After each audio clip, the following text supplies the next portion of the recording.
হিয়ারিংয়ের নামে যেভাবে আমার রাজ্যের জনগণকে নাজেহাল করা হচ্ছে, ভোটার আই কার্ডের ডিপার্টমেন্টে আছে তারা ভুল করেছে, আবার তারা নিজেরা ভুল করে দেশের জনগণের কাছে আবার হিয়ারিংয়ের নোটিশ পাঠাচ্ছে আপনার নাম ভুল আছে। আমার বাপের 4টে ছেলে, আমাকে বলা হচ্ছে আপনার 6টা ছেলে, আপনি প্রমাণ করুন।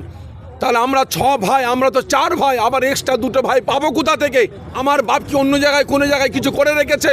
সেই ভাইগুলো আবার এখানে অ্যাড হয়ে গেছে কমিশন। তাহলে আপনারা সেই শূন্যস্থানগুলো পূরণ করুন। আপনারা 2টো করে ব্যাটার সেই বাপের কাছে পৌঁছে দিন।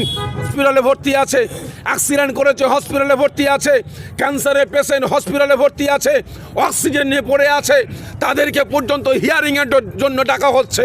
আমার রাজ্যে যতগুলো মানুষ মারা যাচ্ছে এই হিয়ারিংয়ের নামে, ইলেকশন কমিশন তাদেরকে মার্ডার করছে।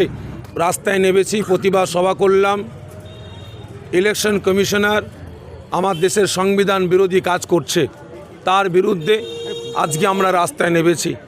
কারণ আমরা দেখছি ইলেকশন কমিশন যার 4টে ছেলে তাকে 6টা ছেলে বলে নোটিশ পাঠাচ্ছে, যার 6টা ছেলে তাকেও নোটিশ পাঠাচ্ছে, এবং যার নাম ভুল তাকেও নোটিশ পাঠাচ্ছে।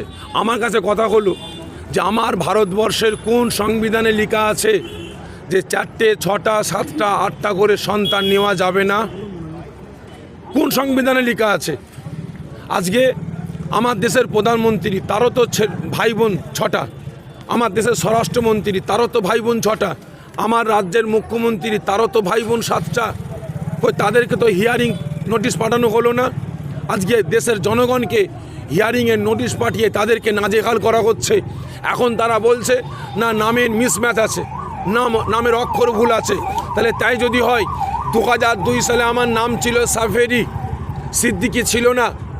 আমি 2007-এ, 2008-এ, 2010-এ, 2015-য় ইলেকশন কমিশনার যে ফর্মটা দিয়েছিল সেই ফর্ম ফিল আপ করে আমি আবার সংশোধন করলাম, সাফেরি সিদ্দিকি করলাম। কিন্তু করার পরে আমার কাছে যখন আই কার্ডটা আসছে তখন আর সাফেরি সিদ্দিকি নয়, তখন সাফারি সিদ্দিকি হয়ে গেছে।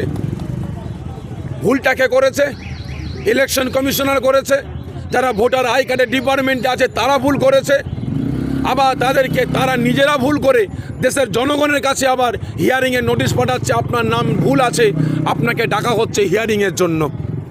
আমরা এসআইআরের বিরুদ্ধে নই, আমরা হিয়ারিংয়ের বিরুদ্ধে নই, কিন্তু এই হিয়ারিংয়ের নামে যেভাবে আমার রাজ্যের জনগণকে নাজেহাল করা হচ্ছে, হেনস্থা করা হচ্ছে, আমরা তার বিরুদ্ধে আজকে আমার বাপের 4টে ছেলে, আমাকে বলা হচ্ছে আপনার 6টা ছেলে, আপনি প্রমাণ করুন।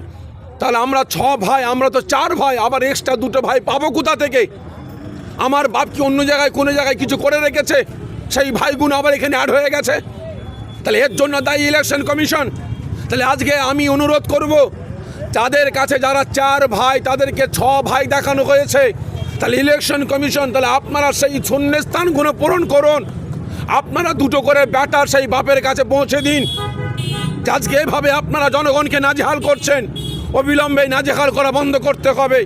আজকে আমরা দেখতে পাচ্ছি মানুষ শুধু অসুস্থ হসপিটালে ভর্তি আছে, অ্যাক্সিডেন্ট করেছে হসপিটালে ভর্তি আছে, ক্যান্সারের পেশেন্ট হসপিটালে ভর্তি আছে, অক্সিজেন নিয়ে পড়ে আছে, তাদেরকে পর্যন্ত হিয়ারিংয়ের জন্য ডাকা হচ্ছে। আজকে কত দেখতে পাচ্ছি সোশ্যাল মিডিয়ার মাধ্যমে যে হিয়ারিংয়ে গিয়ে তারা সঙ্গে সঙ্গে তারা অক্সিজেনের অভাবে তারা মৃত্যুবরণ করছে। আজকে আমি মনে করব আমার রাজ্যে যতগুলো মানুষ মারা যাচ্ছে এই হিয়ারিংয়ের নামে, আজকে আপনার ডাটা সংশোধনের নামে, আজকে আমি মনে করব ইলেকশন কমিশন তাদেরকে মার্ডার করছে। অবিলম্বে আমি আমার রাজ্যের, আমি আমার দেশের ইলেকশন কমিশন যিনারা আছেন তেনাদের কাছে অনুরোধ করব, আগামী কাল থেকে, যেহেতু গতকালকে সুপ্রিম কোর্ট রায় দিয়েছে, আগামী বুধবার থেকে প্রত্যেকটা পঞ্চায়েত বেসিস যদি আপনারা হিয়ারিংয়ের সুব্যবস্থা না করেন এবং অসহায় দেশের নাগরিকদের যাতায়াতের নিরাপত্তা আপনারা না দিতে পারেন, তাহলে আগামী কাল থেকে আমরা বিডিও অফিস ঘেরাও করব।